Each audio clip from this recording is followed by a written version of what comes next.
Hello everybody, it's me, it's Crusty Old Crow. I am back.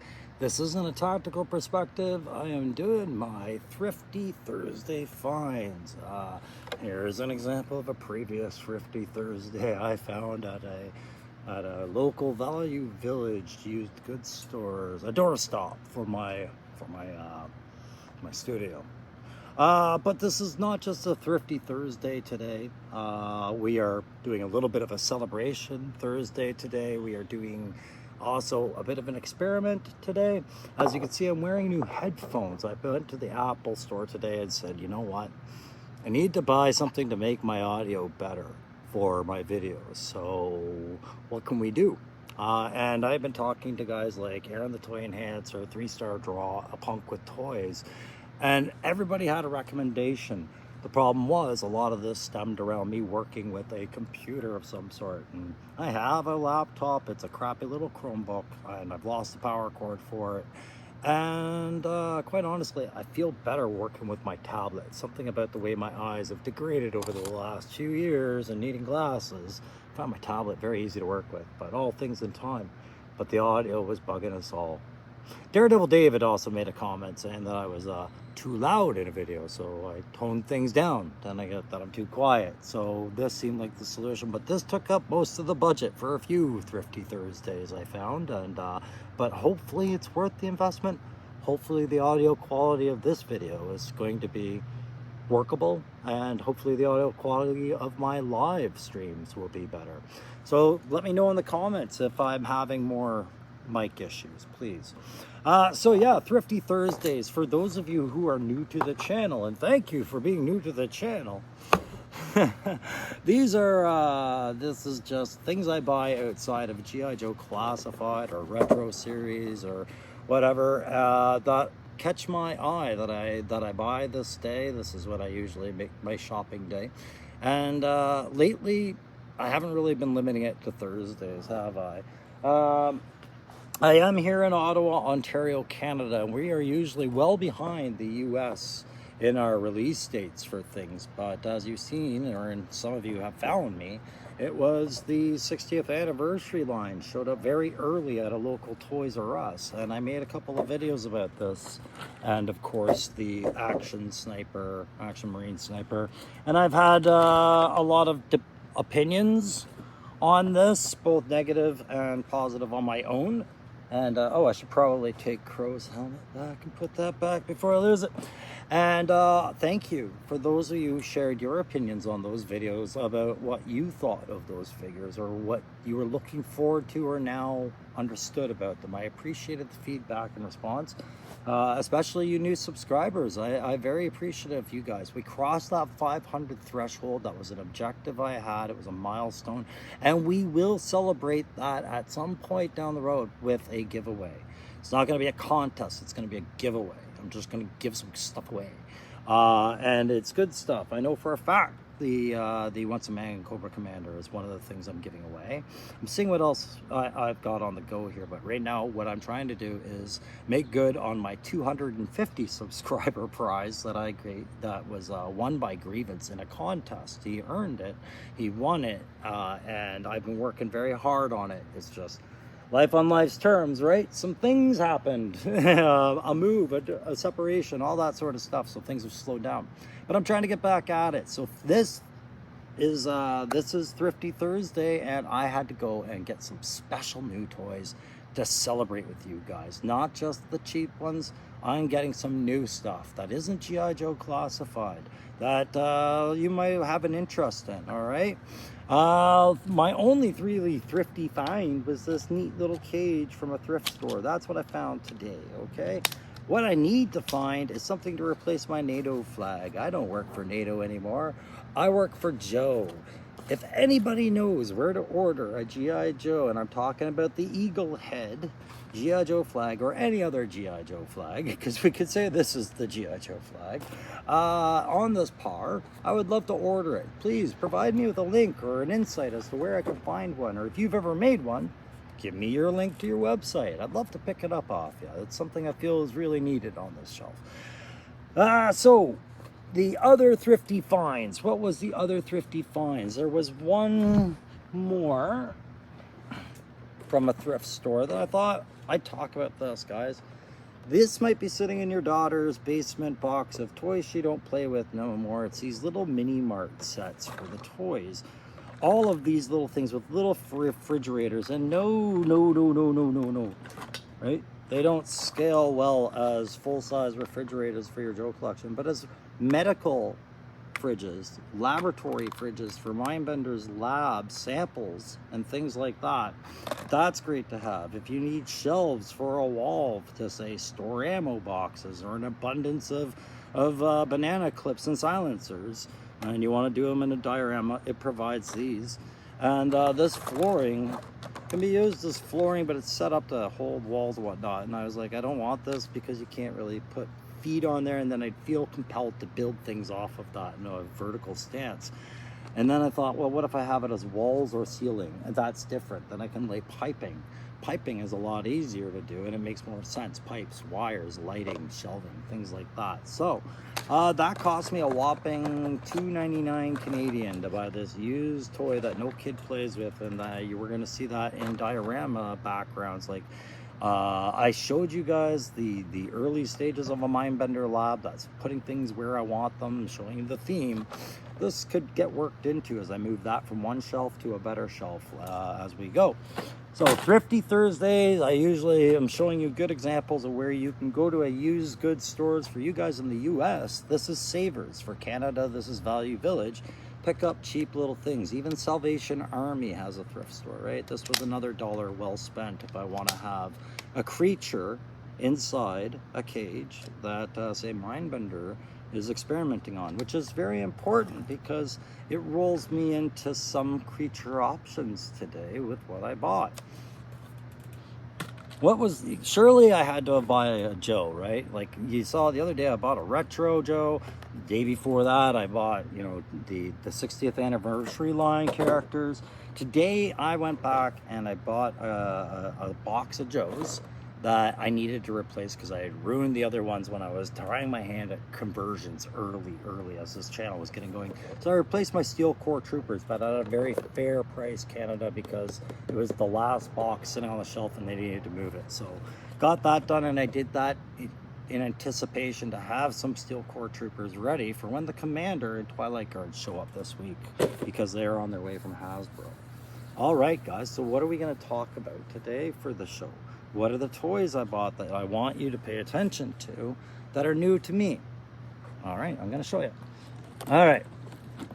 The first one is not new to anyone but me, okay, because I do not collect most lines. I started with classified and retro, and I'm just now starting to buy things like Neca, Jada, Joy Toy, and other things, and explore those. And I try to do more videos on these. But in the back of my mind, what's been missing off my G.I. Joe and my Brain Cannon end state shelf was some sort of representation of how everything has been going wrong. And I needed some sort of transformer. So lo and behold, I found one of my favorite Transformers from childhood. I think it was another one where they argued the property rights, but you notice that name, right?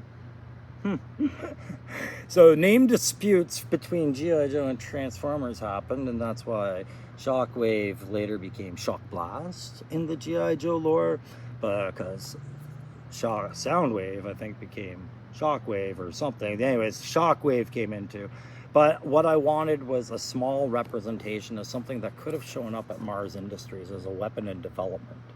Right, and there we have our gateway in my Brain Cannon for why maybe a Transformer would be there, as opposed to what we're going to read in Skybound and things like that. So we're going to open this guy up at the on set right now, get him early out of the way. I'll put him up on the spindle, but he'll just be there while I talk about these other two figures you're going to see today. Okay, so we'll just move him aside, put him on a spindle, we'll make some room. All right, so the next one I picked up, I don't have a Predator, nor do I have a Prey. But there's a prayer that I would find one, and I found one that drew my interest today. Because what's in the box? It's so hard to see through this bloody red case. And it doesn't get any easier when you get it out, I'm sure, as I know which variant this is. And I thought, this has its place, not just in my brain canon of Dr. Mindbender, not just creating things, but summoning things through dimensional energies he doesn't understand and bringing things in, much like a Marvel multiverse saga would do. You know, that opens your door to cross-collecting lines on your shelf and saving space, not giving everything its own shelf, right? That's why Fei Longs fits in with my Joes, and that's why other things will fit in with my Joes, because I want them to. But you have to come up with some sort of brain canon for your logic to accept it when you're the Crow. So we're going to open this guy up, and we're going to give this one a hard look. How's that one going? You're up there because everybody has this one by this point. I'm assuming you're number 110 in your line. You're from the Bumblebee movie. I don't think you were very popular. You were clearance price. So that's why you're... So, everybody get a good look at this one? Let's make them transform. Okay, that's enough pandering to pretending like I have some sort of cinematic skill. We'll get rid of that. All right, so let's open this one up. And this one, I'm gonna pull it out on unbox. So I'm gonna switch things up to say I'm bringing in some monstrosities and creatures that that Mindbender is really just kind of pulling in, only thinking he's in control of. Maybe he's not as in control as he is, but one of them is the bloodied prey, right? And this is from the movie Prey. I understand that, not Predator. And it is based on the Predator that showed up in that movie Prey, which did really well, and I did enjoy that movie. It is the blood red case, and you can see through it to a point that you can see your figure in there. And you know it's blood and not just visor tint because of the way it's dripping down off this case. And that really caught my attention as I held it up to the light, right? You've got the transparent, unbloodied 20th Century Prey logo. And it says Ultimate Bear Blood Feral Predator. All right, bear blood. So if you remember the scene where he picks up the bear, this is that figure. So we can see as I unsleeve it. Let's see. Oh, I didn't get all the tape off yet, did I? No, I got one last bit of tape to get. So this should be a reflection of that scene, and I'm excited because I've recently got a whole bunch of well-camouflaged troops that have been in my Crow Country jungles looking for threats from Mindbender, and it seems this one might be worthy for my little fun Tory time and video stories. And there we have them. And you can see he is transparent and covered in blood. God, I wish there was parts of bear around here. Let's get him out of this box and have a better look at him. But before we do, we'll just turn it around. That was the scene from under. You can see him just kind of coming into it. It's a picture of the figure, of course. They've got him looking over his shoulder like, oh, you saw that, eh? Well, now I come for you. You know, because that's how predators really sound like. It's just this lost in translation. But now I come for you. So I've got that tape already off, so we can keep this rolling smoothly if you guys don't mind the sound of plastic. But let's hold it away from our body like it's a grenade, right? Like the old grenade drills I learned in the army, right? Get their pin, unkink the pin. You know it's going to be loud. You gotta look at the target. I gotta get a good fingering on that pin. I don't want it to slip, and I don't want to confuse the two things. And just trying to minimize that crinkly sound by going 1, 2, 3, pull away. All right, we got that done. There's that case. Ooh, yeah, you can see it's right at the bear's den. It's a bloody tinted version of the bear's den that he's standing upon, where he murdered that mother. All right, let's have a look at what we got. Now this part, you know what, I will be kind. I'm gonna unbox all these pieces first, but let's have an initial glance at how it was packed. So you got your bloodied pieces, and from this side over, you got, it's hard for me to see what you're seeing. What are you guys seeing? Different mouth options. Looks like another head, skull cap option, like part of his body armor, maybe an armor plate perhaps, or a weapon. Oh yeah, we got some bloody blades and some other weapon components. Looks like parts of his spear, and then his bare hands. And then of course you've got him transforming from invisible, and the blood is what's giving his position away, and now he's just coated in it. All right, so let's get a good look on that and see how that looks in today's daylight. That's why I like doing these outside sometimes. This is the kind of figure this kind of video would benefit from. But before I get too far into it, I wouldn't be doing my thing if I didn't ask you to hit that like, share, subscribe, and help me see what's after that 500 mark we just crossed. Thank you very much. It means a lot. All right, let's get on with things.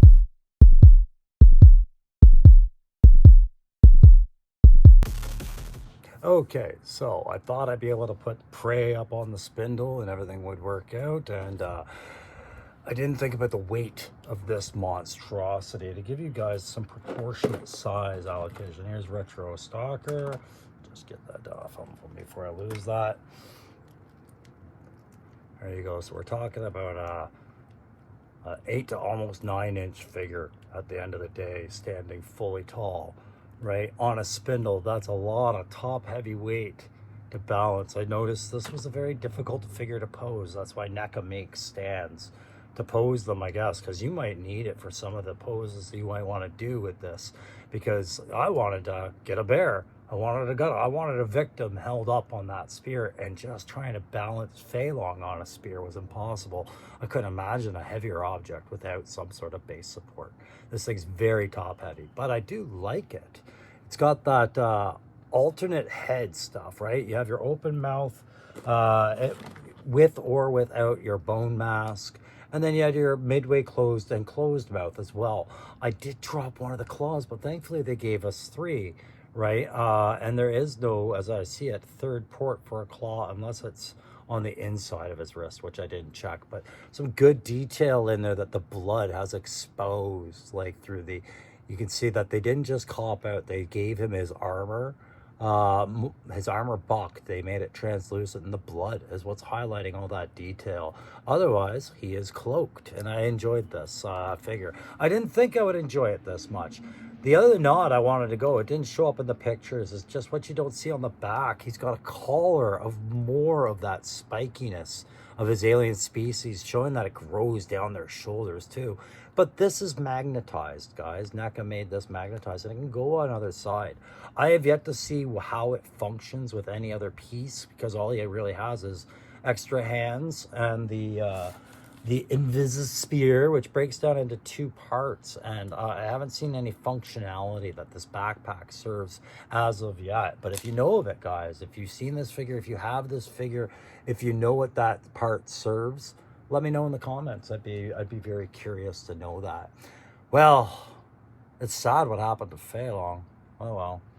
It's a good thing we brought another Jada to replace him, or at least possibly save him before he gets his head lopped off there, guys.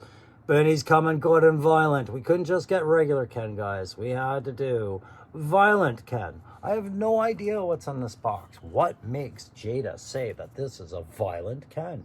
Well, some of you guys who are fans of the series and who have reviewed a lot of these figures already may already know. Myself, I just have Feilong, and somebody just took him out. So I'm going to have to call upon the power of a crimson fighter named Ken, right?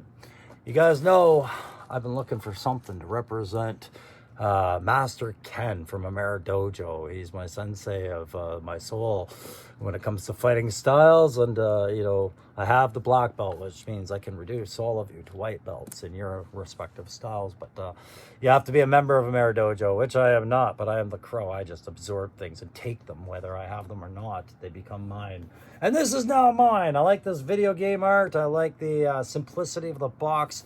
I hate that it didn't really give me any clues what was inside. So let's unwrap this together. Okay, so box all primed up, and it is a sleeve. So let's see what Violent Ken is bringing to the table. We'll just pull that out and have a look. Okay. Well, all right. What we've got here is a violent looking Ken. We've got that dockside battleground, and it's the barrel beating, destroying round from the video game, I guess. So he's got his fireballs, and he's got his stand. He's got a couple barrels to blow up. some extra hands, and a couple of different expression faces. And he is looking pretty berserkered right now, some of those faces. So I'm going to have it open up on that, throw this guy on the spindle, and have a look at him. Again, these aren't reviews. These are just Thursday pickups. But now I know what Violent Ken looks like. Let's get him out and have a look at some of this stuff. All right, well, we pulled it out of the box and we've inserted our quarter. It's our turn to pick our player, and I'm picking Violent Ken. Here he is, guys. Very interesting. What I'm seeing is a color use that I didn't expect. This is like ebbing of energy Ken. He's got a lot of purple highlights incorporated into his gi, his pants, and his flesh. And he's got a very, very evil look on his face.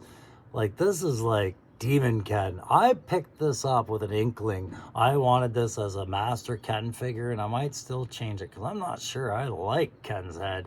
But I also have an idea that maybe this isn't Master Ken at all. Maybe this is Crimson Guard's other close combat arms instructor for my Joe shelf. I have no idea, but what a weird, interesting kind of effect. It's even in his hair to a degree.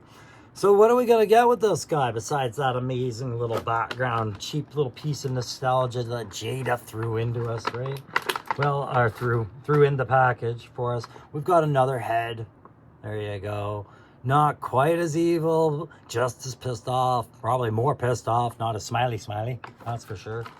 And then we have our, I can't believe how this has all gone wrong, I'm going to kick your ass kind of face there. There you go. So I kind of like these ones. These ones are a little better. I'll definitely be swapping those out. Let's move them back into camera sight at least. There you go. Heads to kick around. Heads will roll, right? Well, in my case, they usually roll somewhere I can never find them again, so we'll just keep them safe there. Ooh, I wonder if you guys can hear the crinkly of the plastic in the background. I really struggled with the idea of just unwrapping this all. There's you go. There's his Ojuken hands. We'll put those on there at some point. And then we have our effects of the traveling fireball and the leg kicks and the uppercuts. There you go, right? So this one, I already know how that one goes because I've seen guys review these, like Punk with Toys. I watched review a couple of these from time to time, so I understand what's going on with these stands. They're not always for the figures. Sometimes they are for these blast effects, right? So that's how these things work. And you can get him firing his fireball. Let's do the fireball. But what are we going to fire it at? Well, that's something that this comes with. It gives him a nice juicy target, the barrel. There you go. So I got to get him ready to fire at this here barrel. I'm going to change his hands. I'm going to change his face, and we're going to fire that fireball. Well, that was much easier than trying to pose a prey figure that's 12 feet tall and weighs 20 tons on its chest and 5 pounds in its ankles. But this Jada figure continues to impress me. When I manipulate this, it doesn't feel like manipulating an action figure. It actually feels a little bit more like manipulating a girl's stuffed animal or a doll-based toy like a Barbie. There's such softness in the fabric and such give to it all, and just a rubber texture to it all that you don't get with a Marvel Legend or a G.I. Joe Classified, which is what I'm more familiar with. So I'm kind of stunned with that because I did not get that from Fei Long at all. This is all very hard plastic, and while the pants were textured, they certainly didn't have the rubbery feel this character has. So very different. Let me double check and make sure this is still Jada Toys that we are talking about, not someone else. No, it's still Jada. Oh my goodness. So I see a different quality of toy at play for the price point. That's very much, it's only a couple bucks regular than a regular direct to Walmart Jada Street Fighter 2 edition. These final challengers. That's very interesting. So I'm kind of impressed. This one kind of takes my breath away a little bit. Not that I'm the biggest fan of Street Fighter, but there are key characters like Cammy and Gil that I want to get. But Ken, this kind of fit with everything. So yeah, he's about to knock over that barrel, but wait guys, what about when he hits the barrel? Well, okay, we got to have that effect. Tick, tick, tick, tick. There you go. There's your busted barrel effect that he smashed that right through. And what I like about that is that actually shows kind of where the impact was. Pardon my arms being completely in the way there. But it shows almost like where that impact was. If you put the barrel, it looks like it blew it that a complete frontage and the barrel would collapse this way and fall apart. But I love that. That's great. What a great little add to have to a toy. There you go, guys. Get my arm out of the way. So why don't we just see what that other blast effect is. This one I'm not quite so sure to manipulate, but I think this one just goes onto his hands. And we'll switch it up with a closed fist. And we'll just crank that fist like he's at the rock concert. And that's for the Odukan uppercut there. You got that one, right? And just to show you, they're not hard heads to pop off. We'll put the angry guy back on there. Oh, this is the part where I lie and I snap it. But similar head styles as all of other major figures. It's that ball.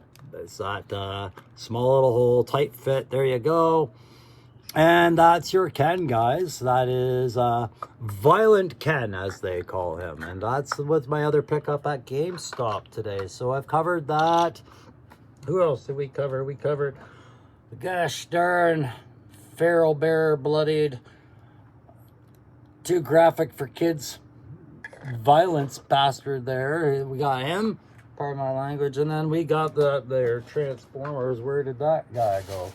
He right here, Soundwave in his sentry gun drone mode, as I see it. And just something just some fun things I picked up today, just for the sake of picking them up, guys. But I wanted to say thank you, everybody, today for tuning in, watching some of these pickups, hearing my opinions on some of them. I realize sometimes I can ramble on a lot of thoughts and get distracted on that. But today I wanted to show you I'm very open to picking up other lines and checking them out and seeing where that all fits, because the biggest bottom line is I love playing with toys. I don't mind collecting them. So long as they're really cool, there's something to think about, I will collect virtually anything. G.I. Joe Classified is just the mainstay collection that I have come to have a really big nostalgic love for. But it's all back. Thank you very much, guys, for the new subscribers and for the old. And I am going to be getting ready to make some more videos on some new stuff very soon, as well as a couple of just fun pieces for the channel, such as who I think would make good actors for a Joe movie, and all those other low-hanging fruit, but yet very fun little videos to help you pass your time while you're at work on a smoke break or sitting in the bathroom or whatever you do when you watch our videos. All right, guys, thanks again. Take care. Bye.